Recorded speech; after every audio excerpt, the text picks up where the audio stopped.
7장. 제가 이제 다루지 않는 영역은 집에 가셔서 한 번씩 쭉 읽어보시면 돼요. 자, 7장 1절. 이 일 후에 바사왕 아닥사스다가 왕위에 있을 때, 이제 훌쩍 뛰어넘었어요. 이제 아닥사스다라고 하는 사람이 왕위에 올라 있을 때에 이제 일을 기록을 한 거예요. 이때가 언제냐면, BC 465년에서 425년이에요. 아닥사스다가 통치하던 시기. 그러니까 벌써 세월이 많이 흐른 뒤죠. 예. 자, 근데 이제 아닥사스다가 왕위에 있을 때 누가 등장을 해요? 누가 등장해요? 우리 에스라서의 주인공인 에스라가 등장을 하게 되는 거예요. 자, 에스라라 하는 자가 있으니라. 그는 스라야의 아들이요 아사랴의 손자요. 쭉 이제 그의 족보가 나옵니다. 그러면서 5절에 보니까 아론의 16대 손이니라. 그러니까 지금 에스라는 어떤 사람이냐면 제사장 지파인 레위 지파 가운데에서도 레위 가문이죠. 그러니까 에스라는 레위 가문 중에서도 누구에게 속한 자? 아론에 속한 아론. 자, 그럼 여기서 우리가 볼 수 있는 게 뭐냐면 대제사장은 누구만 할 수 있냐면 아론 가문에서만 대제사장이 될 수가 있어요. 그래서 바로 이게 지금 에스라의 가문을 쭉 이렇게 거슬러 올라가 보니까 아론이라고 하는 사람이 떡버티고 있는 거예요. 이게 이 이야기는 뭐냐면 지금 에스라는 제사장적인 위치에 있다. 지금 뭐 이제 그런 의미를 우리에게 보여주고 있는 거죠. 자, 6절. 이 에스라가 바벨론에서 올라왔으니 그는 이스라엘의 하나님 여호와께서 주신 모세의 율법에 익숙한 학자였다. 에스라는 학자. 제사장 지파이면서도 그는 율법에 능통한 자였다. 여러분, 이게 그 하나님의 말씀에 능통한 것은요, 은사예요. 은사. 그러니까 많은 사람이 있지만, 그리고 이 성경을 모든 사람들이 한 권씩 다 들고 있어도 깨달음이 다 같지 않거든요. 근데 하나님이 특별히 예를 들면 학자의 어떤 혀를 주시기 위해, 가르칠 수 있는 능력을 주시기 위해서 특별히 그를 붙들어서 은사를 주시기 때문에 이렇게 율법 학자가 될 수 있는 거예요. 깨달아지는 거지. 말씀을 묵상하면 깨달아지는 거예요. 그래서 이제 특별히 에스라는 학자로서의 달란트를 가지고 지금 이제 바벨론 땅에서 이스라엘, 유다 땅으로 돌아온 거예요. 자, 그의 하나님 여호와의 도우심을 입음으로 왕에게 구하는 것은 다 받는 자이더니, 여기서 아주 중요해요. 에스라는 왕에게 구하는 것을 다 받는다. 이방인의 땅에 가서 그곳에서 정착된 부모의 세대를 통해 태어났는데 이방인의 땅에서 굉장히 출세한 사람이에요. 되게 지금 성경에 기록된 사람들은 보면은요, 전부 왕궁에서 일하는 사람들이에요. 느헤미야, 에스라, 느헤미야, 에스더 전부 다 왕궁에서 일하는 사람들이거든요. 그러니까 하나님이 사람을 쓰실 때는 어떤 사람을 쓰시느냐? 준비된 사람. 준비된 사람. 물론 하나님의 백성들을 다 쓰시기는 하시지만 진짜 하나님 나라의 큰 일을 위해서는 잘 준비된 사람이 필요해요. 그래서 대부분 잘 배우거나 학식이 높거나, 그런데 그런 사람을 하나님이 깨뜨려서 사울처럼 엄청 가문도 좋고 또 가말리엘 문화생이었고 되게 탁월한 사람이었거든요. 거기에다가 성실한 데다가 열정도 있지, 책임감도 크지, 막 의협심도 강하지, 막 모든 요인이 참 괜찮은 사람이에요. 근데 그 사람이 어디냐? 그리스도인을 잡아다가 가두는 데 열심히 있는데 하나님의 방향을 딱 유턴시켜버리는 거예요. 깨뜨려가지고. 그래서 어떻게 해요? 이제 그리스도인으로서 복음 전하는 자로 삼은 거예요. 그러니까 이 사람이 어떻게 하느냐? 준비 안 된 사람보다 더 크게 쓰임받고 더 많은 일을 하게 되는 거야. 그래서 어떻게 해야 되냐면 예수 그리스도 안에 구원받은 하나님의 백성들, 즉 가정마다 자녀들을 어떻게 해야 돼? 잘 키워야 된다. 하나님 나라를 위해서는 우리가 준비가 필요한데 각 가정에서도 자녀들을 키울 때는 그냥 기도하면 하나님이 다 알아서 해주셔. 이렇게 하지 말고 자녀들을 잘 키우도록 보조하려고 부모가 열심히 뒷바라지도 해야 되고요. 열정적으로 그들을 케어하고 가르치기도 하고 해서 이 아이들이 사회에서 높은 지위에 올라가도록 그 대신 믿음을 잘 장착시켜서 그래서 사회에서 이게 높은 사람이 되면은 큰 영향력의 사람이 되는 거예요. 근데 대부분 국가에서 법을 만드는 사람들이 불신자들이 많기 때문에 항상 어떻게 하느냐, 그리스도인들에게는 마이너스가 되는 요인의 법이 자꾸 만들어져. 그래서 신앙생활에 위축당하는 거예요. 그래서 정교 분리의 원칙은 정치가 종교를 간섭하지 않는 원리인데 자칫 이것을 잘못 알아듣고 어떻게 하냐면 교회에서 정치 이야기 하지 말아라. 그럼 성경을 한번 볼까요? 성경은 역사서에 다 정치 이야기야. 맞나요? 네? 에스라, 느헤미야, 에스더 성경 말씀 이런 다 정치 이야기라고요. 이들을 박해할 때도요, 그냥 박해 안 해요. 우리가 에스더서에 들어가서 보면은 하만이 이제 모르드게를 막 죽이기 위해서 유다 백성들을 다 진멸시키려고 할 때 이때에도 뭐냐, 법부터 만들어. 다 법부터 만들고 조서 내리고 법으로 막 움직여요. 그러니까 박해가 올 때는요, 그냥 하는 게 아니라고요. 전부 법을 통해서 해요. 그래서 뭐냐면 종교와 정치는 아주 이게 연결이 민감한 사안이에요. 왜? 어둠은 하나님의 나라를 무너뜨려야 되니까. 그러니까 정치를 통해서 종교를 무너뜨리려고 하는 거예요. 그래서 우리는 어떻게 해야 되냐면 교회 안에서도 정치를 잘 알도록 가르쳐줘야 돼요. 제가 한동안 진짜 그 반사회주의적 막 공산국가로 막 가는 어떤 분위기가 팽배하고 이럴 때 한동안 제가 그 에스라, 느헤미야, 에스더서 막 강해하면서 이 정치에 대한 법에 대한 부분을 많이 다뤘어요. 제가 성도들한테. 그래서 성도들이 많이 열렸어. 그냥 관심 없어. 그냥 그건 정치인들이 하는 거야. 우리는 아무 관계 없어. 막 이러다가 성경에 있는 정치와 종교의 관계성을 다루면서 현 시대를 이야기해 주니까 이거 우리가 그냥 방관해서는 안 되겠구나, 이런 긴장감을 갖게 됐어요. 그래서 우리는 항상 어떻게 해야 되느냐, 생각 없이 말을 하는 건 위험하다고요. 그냥 교회에선 정치 얘기하지 마세요. 이런 이야기는 왜요? 영적 지도자가 안 가르쳐서 그런 거예요.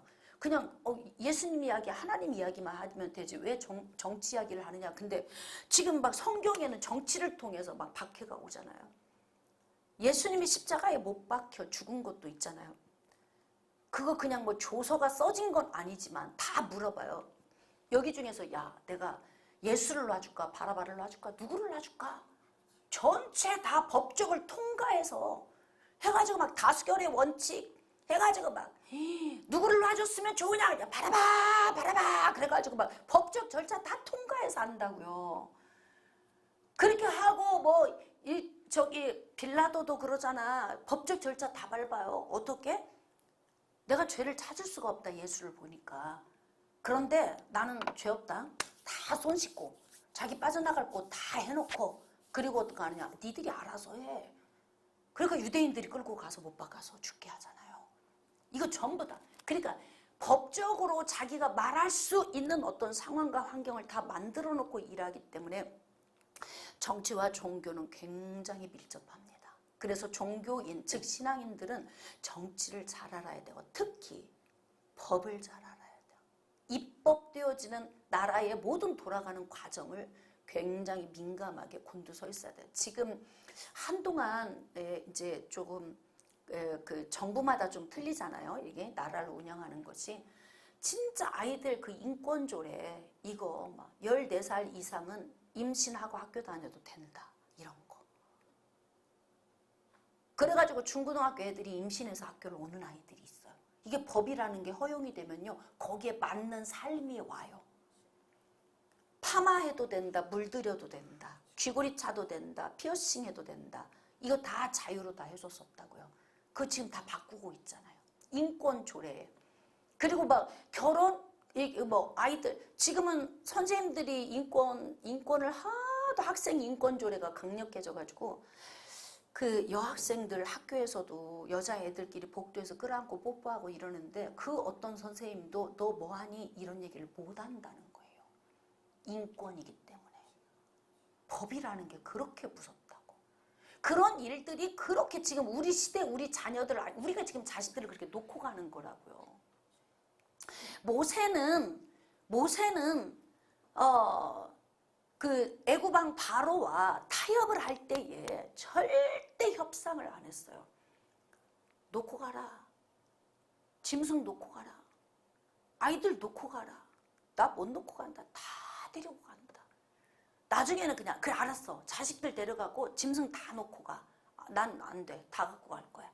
그리고 정말 자기가 원하는 이 하나님이 주신 모든 영역을 전부 다 가지고 가는 거예요. 근데 지금 우리 이 시대가 뭐냐면 자식들을 그렇게 놓고 갔어요. 놓고 오는 사이에 무슨 일이 벌어졌느냐. 정치계에서는 자식들을 망치는 법을 계속 만들었던 거예요. 그러면서 선생님들의 권위가 땅에 떨어지니까 아이들이 뭐 핸드폰으로 누워서 선생님 치마 입은 선생님 밑에서 사진 찍고 뭐 별의별 일이 학교 안에서 다 일어나는데 체벌을 할 수가 없는 거예요.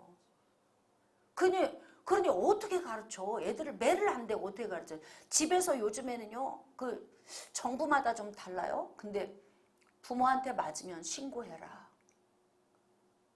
근데 성경에서는 부모는 자식은 사랑하는 자식은 매로 징계하라고 써 있잖아요. 그 자식은 매를 대고 호되게 혼내고 이렇게 해서 아주 그냥 각성을 시켜서 이렇게 자식들을 형성시켜야 되는데 매를 대면 신고하라. 학교에서 이렇게 가르쳐가지고. 형하고 싸우면 애들이 신고해. 형제끼리 싸워도 지들끼리 막 지그막 중학교 고등학교 막 형하고 동생하고 싸우잖아. 어느 날 목사님이 집에 갔더니요. 경찰관이 와 있더래요. 동생이 신고를 한 거예요. 중학생 동생이 고등학교 형을. 지금 우리가 그런 시대를 살고 있다고요. 법이라는 것은 우리를 그렇게 허용하게 만들어요. 그래서 우리가 세상이 어떻게 돌아가는지를 잘 알아야 돼요. 이해가 되십니까? 그러니까 정교 분리의 원칙이 어떤 뜻인지를 우리가 잘 알아야 되는 거예요. 자, 그래서 이제 이렇게 에스라가 오는 과정을 기록하고 있는데 이제 여기 보니까 이제 모세 율법에 익숙한 학자예요. 근데 그가 아닥사스다 왕 7년에 이스라엘 자손과 제사장들과 레위 사람들과 노래하는 자들, 문지기들, 느디님 사람들 중에 몇 사람이 예루살렘으로 올라왔어요. 그러니까 이제 1차, 2차, 3차 이렇게 예루살렘으로 귀환해서 오는 사람들에 대해 기록하고 있는 거죠. 8절 이 에스라가 올라왔으니 왕의 제7년 다섯째 달이라. 자, 2차 귀환에서 온 사람이에요. 첫째 달 초하루에 바벨론에서 길을 떠났고 하나님의 선한 손에 도우심을 입어 다섯째 달 초하루에 예루살렘에 이르니라. 만 4개월에 걸쳐서 바벨론에서 이제 예루살렘으로 온 거예요. 자, 근데 에스라가 여호와의 율법을 연구하여 준행하며 율례와 규례를 이스라엘에게 가르치기로 결심하였더라. 이거 불타서 온 거예요. 에스라가 지금 바벨론에서 예루살렘으로 오게 된 것은 하나님의 율법을 가르치고 싶어요. 자, 근데 이때 현재 상태를 한번 보겠습니다. 지금 예루살렘의 상태는 어떤 상태냐면 BC 586년에 바벨론에 의하여서 예루살렘이 함락당할 때, 남유다가 멸망당할 때 이때 전부 다 포로로 끌려갈 때요. 포로로 끌려갔던 사람이 어떤 사람이냐? 똑똑한 사람, 잘난 사람, 또 왕족들, 기능공들, 쓸모없는 사람만 남겨놓고 쓸모 있는 사람은 다 데리고 갔어. 그럼 생각해 보세요. 여러분, 똑똑한 사람이 없으면 망합니다. 똑똑한 사람이 없으면. 캄보디아가 못 일어나는 이유, 가나안에서 못 일어나는 이유가 뭐냐면 내전이 일어났을 때 똑똑한 사람을 다 죽였대. 그냥 국가 안에서 자기들끼리 내전이 일어나서 싸우는데 똑똑한 사람을 다 죽였대. 그래서 나라의 힘겨운 문제를 이겨낼 만한 똑똑한 사람이 없다는 거예요. 그래서 나라가 힘을 얻지를 못한다는 거야. 그럼 그림을 그려볼까요? 똑똑한 사람, 기능공, 재주 있는 사람, 능력 있는 사람 다 데려갔어. 돈 있고 부자 다 데려갔고요. 그럼 어떤 사람만 남은 거예요? 학식이 없고 연약하고 무지한 사람들만 남았어요.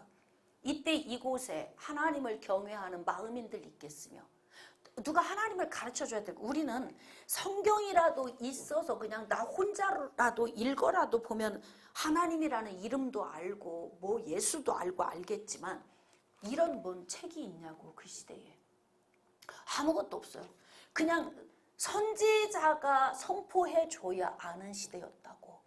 근데 다 갔어요. 그러면 지금 예루살렘은 어떤 상황인 거예요? 빈곤에 찌들어 있는 상황이야. 제기할 수 있는 에너지가 하나도 없어. 근데 중요한 건 뭐냐? 이때 하나님에 대해서 가르쳐야 된다는 불이 에스라 속에서 탔다 그 말이에요. 하나님의 성령이 다시 이스라엘을 회복시키고자 하는 하나님의 계획이신 거죠. 그러니까 어떻게 하느냐? 에스라 안에 이 열정의 불을 넣어준 거예요. 여러분 제가 목회하면서 느끼는데요. 하나님이 제 안에 불을 안 넣어주면 저도 이거 포기했을 것 같아요. 사람 다루는 일만큼 힘든 일이 없어요. 형형색색의 사람, 또 내가 전한 의도성과 전혀 다르게 듣는 사람들, 내가 의도한 방향으로 잘 가지 않는 그런 어떤 요인들, 너무너무 지치게 하는 요인이 많거든요. 하루 중에도 수없이 많은 일들이 일어나는데 이런 일을 목회자는 교회 안에서 일어나는 일을 오픈할 수가 없어요. 나 혼자 지고 가는 거예요 그냥. 근데 중요한 거 하나님이 넣어준 영혼 사랑의 불 없으면 저 이 길 못 가요 진짜로. 그래서 제가 늘 이야기하는 게 지원병은 중도 포기를 하는 거예요. 불이 없어서. 차출병만 끝까지 가는 거예요 이게. 그러니까 하나님께서 오실 여자의 후손인 예수 그리스도를 통해 모든 민족이 구원받게 하기 위하여 큰 틀 안에서 당신의 계획을 이끌어 가시면서 어떻게 하느냐? 요소 시대마다. 그래서 우리는 어떻게 하나님의 그 역사, 이 역사를요 크게 봐야 돼요. 지금 현재 틀만 보시면 안 돼요. 크게 하나님의 역사를. 그래서 어떻게? 여기에서 이제 범죄한 인간에게 여자의 후손을 약속하셨죠. 그러더니 어느 날인가 아브라함을 부르셨어요. 자, 그리고 나서 예수 그리스도가 오시기까지, 그리고 언젠가 다시 예수 그리스도가 재림해서 오시기까지 이렇게 크게 봐야 돼, 역사를. 근데 이 안에서 이루어지는 일들이 예수 그리스도가 오시는 초림해서 오시기까지 이러한 사건들이 지금 아브라함에서부터 이렇게 이루어지고 지금 있잖아요. 근데 그 사이에 하나님은 큰 시대에 우리가 지금 죽고 나서도 그 다음 시대에 어떤 사람을 일으켜서 어떻게 일하실지 몰라요. 지금 우리가 살고 있는 이 시대에는 우리를 부르셨으니까 우리가 해야 되는 거예요. 자, 근데 에스라의 마음에 하나님이 이렇게 뜨거운 마음을 주셔서 어떻게 했냐면 에스라가 가르치기로 결심했더라. 여러분, 내가 살고 있는 지역에서 이제 인생도 좀 단단해졌고 뭔가 뿌리도 내렸고 내가 여기가 토양이고 먹고 살 수 있는 기반도 잡혔고 그러면 어지간한 사람 같으면요 인생을 어딘가로 이렇게 움직이는 거 결정하는 거 쉽지 않거든요. 그렇죠. 지금 안정감 있고 그냥 여기서 직장도 안정이 되고 그런 대로 지위도 좀 있고 돈도 좀 벌리고 애들도 그냥 다 이제 모든 게 안정이 됐어. 그런데 지금 하나님께서도 우간다로 선교사로 가라 그러면 지금 이게 지금 쉬운 게 아니잖아요. 근데 중요한 건 뭐냐면 이 속에서 내가 결심이 돼. 안 가면 안 될 것 같은 마음이 이 속에서 막 불이 타는 거예요. 이거 하나님이 하시니까 되는 거라고요. 그러니까 하나님 나라의 일은 누가 하신다? 하나님이 하신다. 감동 감아 주셔서. 자, 그래서 이제 어떻게 했느냐? 아닥사스다 왕이 내린 조서를 또 가지고 와요. 자, 11절. 여호와의 계명의 말씀과 이스라엘에게 주신 율례학자요 학자 겸 제사장인 에스라에게 아닥사스다 왕이 내린 조서의 초본은 아래와 같으니라. 조서가 여기 또 있죠? 법적 절차 밟아서 오죠? 모든 일은 이렇게 하는 거예요. 순서를. 근데 중요한 건 하나님께서 어떤 민족적으로 움직일 때에는요, 작은 사람을 쓰지 않아요. 어떤 사람을 쓰느냐? 이렇게 큰 사람을 써요. 아닥사스다 왕에게 인정받고 있었던 에스라를 보낸다 이 말이에요. 그래서 자녀들을 훌륭하게 키워야 된다는 거예요. 12절 모든 왕의 왕 아닥사스다는 하늘의 하나님의 율법의 완전한 학자 겸 제사장 에스라에게 조서를 내리노니 우리나라에 있는 이스라엘 백성과 그들 제사장들과 레위 사람들 중에 예루살렘으로 올라갈 뜻이 있는 자, 밑줄 그으세요. 올라갈 뜻이 있는 자는 누구든지 너와 함께 갈지어다. 자, 지금 학자 에스라를 불러서 아닥사스다가 명령을 내리는 게 뭐냐면 조서를 적어놓고 너 혼자 가지 말고 지금 예루살렘으로 가고자 하는 불타는 마음 있는 사람들 다 모여. 그래가지고 데리고 가 그런 거예요. 이거 여러분 이방인의 왕이 이거 왜 이런 일을 해야 돼? 그러니까 하나님은 그 시대마다 당신의 목적을 이루기 위해서 왜? 생각해 보세요. 지금 예루살렘은 다 문열이들만 남아있다고요. 하나님에 대한 지식을 갖고 있는 사람도 없어요. 여러분 이때는 유전으로 내려온 거잖아요. 조상 대대로. 아브라함의 하나님, 이삭의 하나님, 야곱의 하나님 이러면서 입에서 입으로 지금 신앙이 내려오는데 쓸만한 사람, 지식 있는 사람 다 떠나고 없으니 이제 여호와의 신앙도 미미해져 희미해져서 흐릿해진 이런 상황이잖아요. 하나님께서 이때 어떻게 하느냐? 목적이 뭐예요? 초림에서 오실 여자의 후손 모든 민족으로 말미암아 구원받게 죄사함의 은혜를 주시기 위한 하나님의 계획이 이루어지고 있는 거예요. 그래서 여기에서 어떻게 하느냐? 에스라뿐만이 아니라 감동되는 사람 다 모여. 모든 사람이 다 함께 하는 건 아니에요. 전도하자 그렇다고 전교인이 다 나오는 거 아니라고요. 몇 명 나왔는가 신경 쓸 것도 없어요. 감동되는 사람만 하는 거니까. 왜 이렇게 안 나왔어? 에? 지난주에도 전도하자 그랬더니 안 나왔어. 몇 명 안 나왔어요. 근데 어떤 분이 아니 안 나왔어요. 그냥 나온 사람끼리 하면 돼. 감동된 사람이 하면 되는 거예요. 예. 뭐 감동이 안 됐거나 바쁘거나 일이 있거나 뭐 안 되는 사람은 어쩔 수 없잖아요. 그렇죠? 할 수 있는 사람이 나오면 하는 거예요. 근데 하나님 나라의 일은 누가 하느냐? 불타는 사람이 끌고 간다. 불타는 사람이 끌고 가면 뒤는 그냥 하든지 말든지 그냥 따라가면서도 일이 되는 거예요. 예, 이제 앞에서 끌고 가면 뒤에서 미는 사람 몇몇 다 끌고 가는 사람 있으면요. 뒤에서는 그냥 그 덕 보고 그냥 따라가도 그냥 이렇게 돼. 그래서 하나님 나라는 그렇게 돼. 그러니까 감동되는 사람 여기 모여라. 그래가지고 학사 에스라 너 가서 어떻게 하느냐. 하나님 나라의 율법 너 능통한 자지. 그러니까 이 율법 가서 다 문열이만 있다. 이게 지금 이방인의 왕이 할 일은 아니잖아요. 근데 지금 하고 있잖아요. 불가능을 가능케 하시는 하나님, 안 되는 일을 되게 하시는 하나님, 무에서 유를 창조하시는 하나님, 없는 것을 있는 것처럼 부르시는 하나님, 이 하나님이 우리 하나님이시니까 우리는 그 신앙을 가지고 나가는 거예요. 그래서 어떻게 하냐, 그냥 믿음으로 가는 거라니까요. 내일을 바라보면서. 그러면서 이제 뜻이 있는 사람 함께 가라 그랬어요. 그 대신 자 15절 왕과 자문관들이 예루살렘에 거하시는 이스라엘 하나님께 성심으로 드리는 은금 가져가래. 이게 뭔 일이요? 항상 여러분 하나님 나라의 일을 할 때 빠져서는 안 되는 게 있어요. 물질이에요. 물질. 바벨론에서 예루살렘으로 이스라엘 백성들이 돌아올 때에 항상 보물을 가지고 오게 하시잖아요. 출애굽에서 나올 때는 어땠어요? 다 갖고 나오게. 그래갖고 주변 이웃들에게 가서 애굽 사람들한테 달라고 하면 그냥 줘. 빨리만 나가주라는 거지. 그냥 막 다이아몬드도 사파이어도 다 줄 테니까 얼른 나가줘. 우리 장자가 지금 다 죽어가고 있으니까 얼른 보기도 싫으니까 얼른 나가줘. 막 하나님의 분위기를 다 조성을 해주셔. 그래가지고 가서 달라고 해라. 그럼 줄 거다. 그러면 그거 다 가지고 나가라. 그거 어떻게? 나중에 광야에서 성막 만들 때 내가 쓸 거니까 다 받아 갖고 가라. 이거 하나님. 놀라워서 이게 하나님 나라 일에는 반드시 물질이 필요해. 그러니까 하나님이 하나님 나라의 일을 하게 하려면 어떻게 한다? 물질을 공급하신다. 같이 주시잖아요. 그 다음 16절 또 네가 바벨론 온 도에서 얻을 모든 은금 왕이 주는 것 말고도 모든 도에서 야 우리 지금 예루살렘으로 가려고 한다. 감동되는 사람 물질 다 가지고 와. 그랬더니 사람들이 지정신이 아니야. 막 가져오는 거예요. 이거 하나님이 하게 하신다 이 말이에요. 그래가지고 그 은금과 백성과 제사장들이 예루살렘에 있는 그들의 하나님의 성전을 위하여 기쁘게 드릴 예물을 가져다, 그 밑줄 그으세요. 기쁘게 드린다네 또.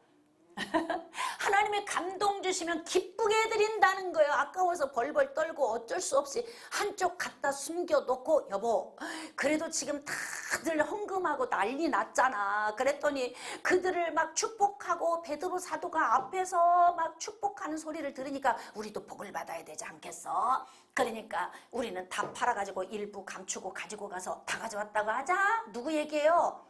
아나니아와 삽비라 얘기하는 거예요 지금. 그런 사람도 있다고요.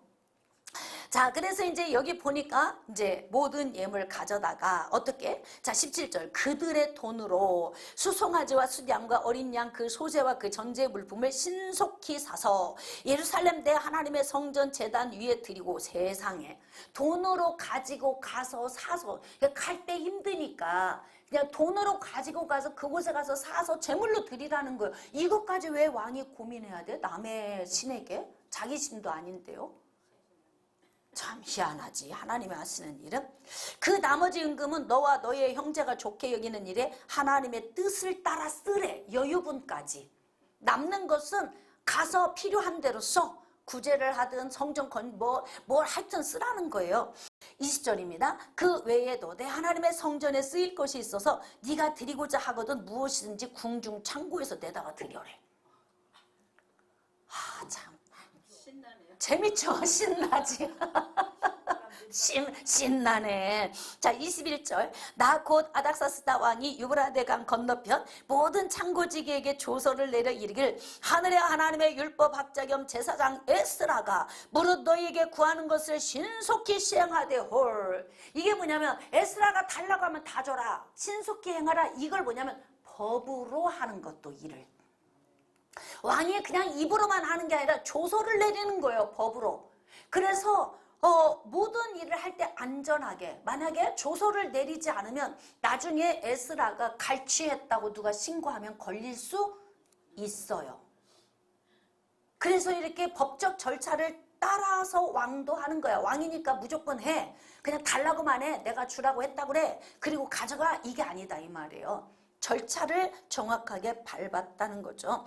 그 다음에 22절. 은은 100달란트, 밀은 100고르 쭉 이렇게 있어요. 자, 그 다음 23절. 무릇 하늘의 하나님의 전을 위하여, 자기 하나님도 아닌데 이방인의 하나님인데 그 전을 걱정하고 있어요. 하늘의 하나님의 명령하신 것은 삼가 행하라. 어찌하여 진노가 왕과 왕자의 날에게 임하게 하랴. 아, 왠지 두려워. 너 지금 조서 내리지 않고 내가 사랑하는 에스라, 내 백성들 이 시기에 가서 말씀 가르칠 사람 안 보내면 내가 그냥 안 둘 거야. 막 불안해. 잠만 자려고 그러면 왕자가 어떻게 될 것 같고, 막 공주가 어떻게 될 것 같고, 막 왕비가 어떻게 될 것 같고, 이 불안한 마음을 주니까 어떻게 막 지금 자식을 잃고 아내를 잃는 것보다 어떻게 하냐, 다 줘.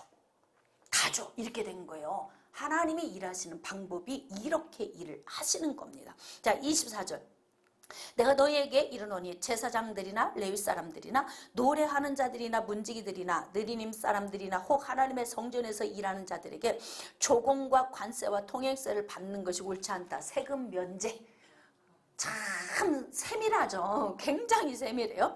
자, 25절. 에스라여, 너는 내 손에 있는 내 하나님의 지혜를 따라. 야, 에스라가 진짜 지혜 있는 사람이에요. 내 하나님의 율법을 아는 자를 법관과 재판관을 삼아 강 건너편 모든 백성을 재판하게 하고 그중 알지 못하는 자는 너희가 가르치라. 자, 이게 지금 왜 이런 조서가 필요하냐면, 지금 전체적으로 보면은 이 메소포타미아 지역으로부터 해서 이 모든 지역이 대제국을 통해서 계속 통치를 받고 있어요.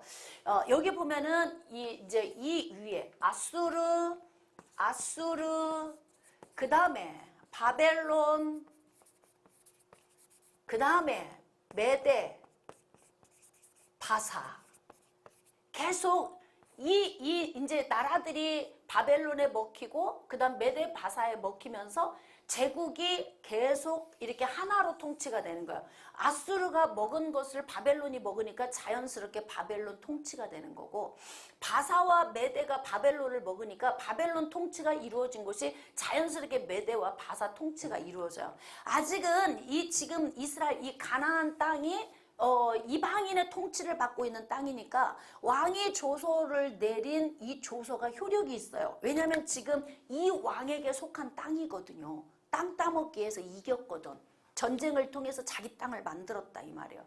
그러기 때문에 그래서 지금 이제 에스라를 이리 보냄에 있어서 여기에 있는 왕이 이 지역을 통치하는 자에게 이 조서를 보내서 효력을 발생시키도록 하게 하는 거예요. 자, 그래서 이제 이제 조서를 가지고 오는 거죠. 자, 26절. 무릇 내 하나님의 명령과 왕의 명령을 준행하지 아니하는 자는 속히 그 죄를 정하여 혹 죽이거나 귀양 보내거나 가산을 몰수하거나 옥에 가둬라. 이렇게까지 아무도 방해 못해. 이거는 왕권에 도전하는 거야. 예를 들면 이렇게까지 마침표를 찍어줬으니 이게 뭐 날개 달아준 거 아닙니까? 그러면 어떻게 이제 에스라는 가서 이제 막 비상하면 되는 거예요.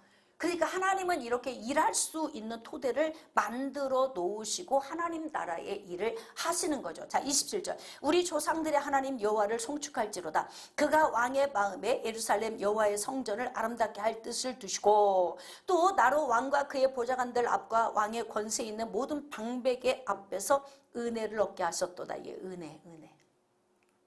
이렇게 아닥사스다 왕이 자기 정신 아니게 막 조서를 내려서 자기 혼자 알아서 전부 에스라가 갈 수 있는 기반을 다 마련해 놓고 도착해서 일할 수 있는 모든 경비까지 전부 하는 것 보니까 야, 우리 하나님이 일하신다.